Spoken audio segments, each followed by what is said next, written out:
the city for the year of Asantehemaa and Anakronadu on the 3rd.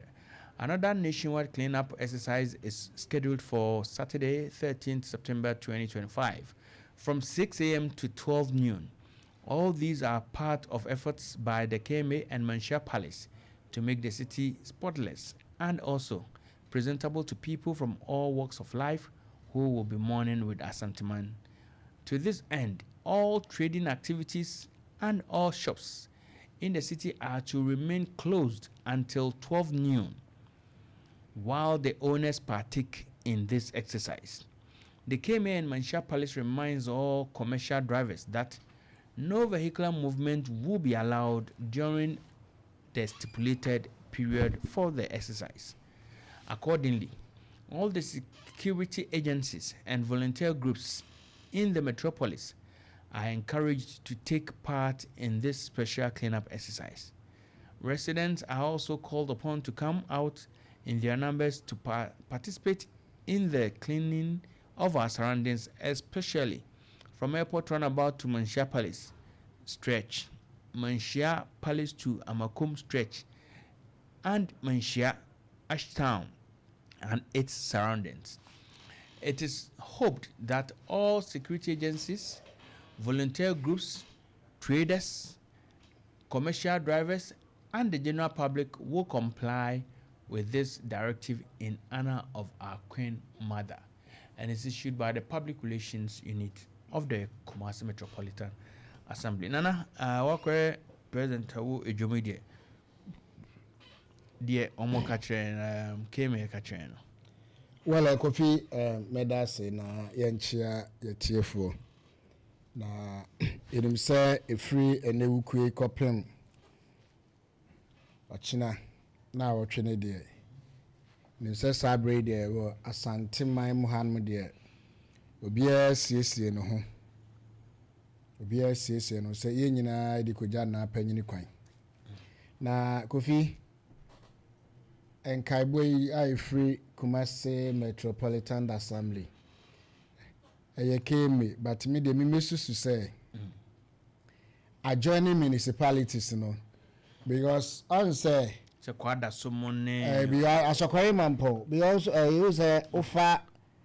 alaba haya abu station on na abusana ho nyina ya asokwari mampo nso babi osi nso babi owo edi wa wi a do ani bebu say KMA enye ye nyina to the greater Kumasi projects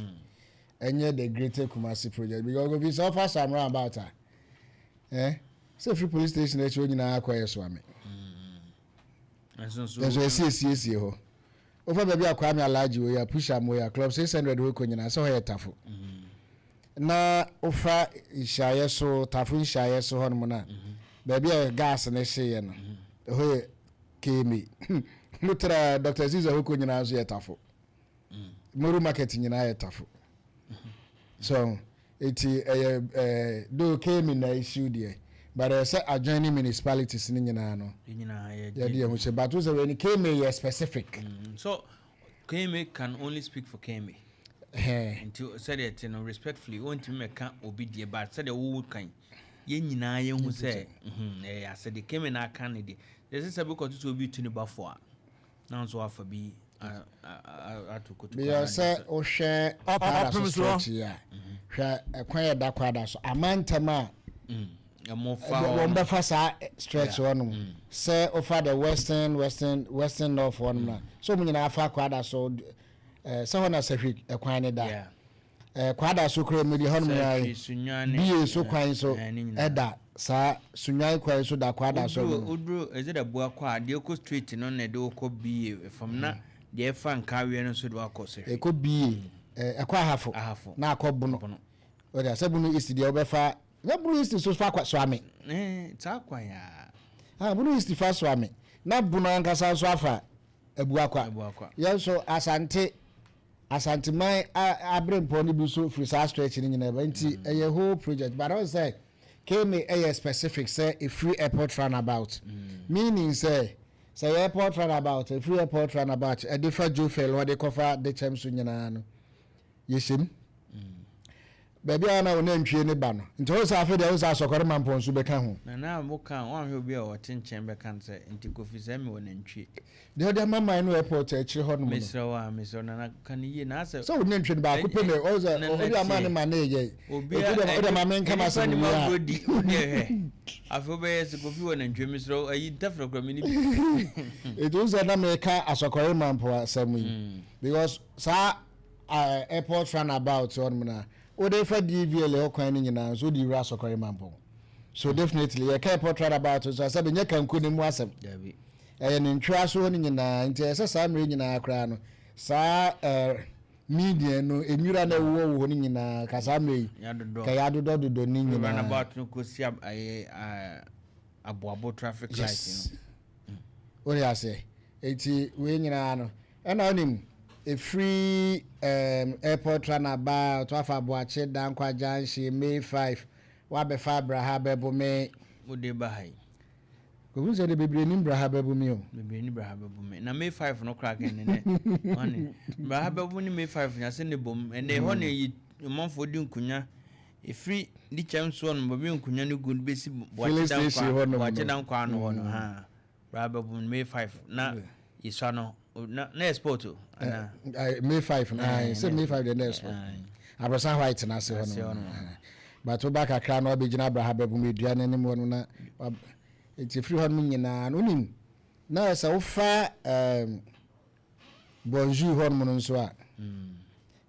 eno con the run na monfo o con the run okay sa side ho nyina de befa zongo hono mo nyina o take achi woni nyina so take achi woni nyina so asokore mambo nti safi do won say na say nkomo ye ni greater Kumasi project ba said the tibia no unima ya ka kiro say eye Saturday memenda ye memory anapa no ko bi de me de wo mu pa eye cast no wonem say obi a wako Lagos State da ho so mo ka say environmental day a ka kra move so you be compelled say so be pra na omuchi yemye ma me pra to bi ma bada agri ho no pa ma ntina akai no o me kai pa na me nyoma kwasa mo ma from mo be papa you say yakofa nimanti tu ahoma na ta mo che urade se me no akofi say wa ma mesa kwanya no na ye can clean up exercise here na me can say se wo hwe ye ma me foi ene papa fo mo edidwa ewo Kumasi edwa kese mu a na ya mebisa me ho ne se enti de empa na ya edi efi no ye den eba because sa eye ya ye pese ye no sa clean up exercise ne chances ya KMA for edi abai no ne mesre ne se emma ye man nye one day wonder na se nka after a year no na ya sen akọ ye dada mu a obon se de bia na se ya yeti sebi we fi mu because wo hwe ye ne afifie mu a menya sure se ade bia enya ade papa ye be yusu no ye be gya ato from anase ye be gya ade ato baby basasa ye pe baby edigu that said that's been mu anase isa enti said ye can last to no kra na woni Ghana ha na ye say ye be di 1 week no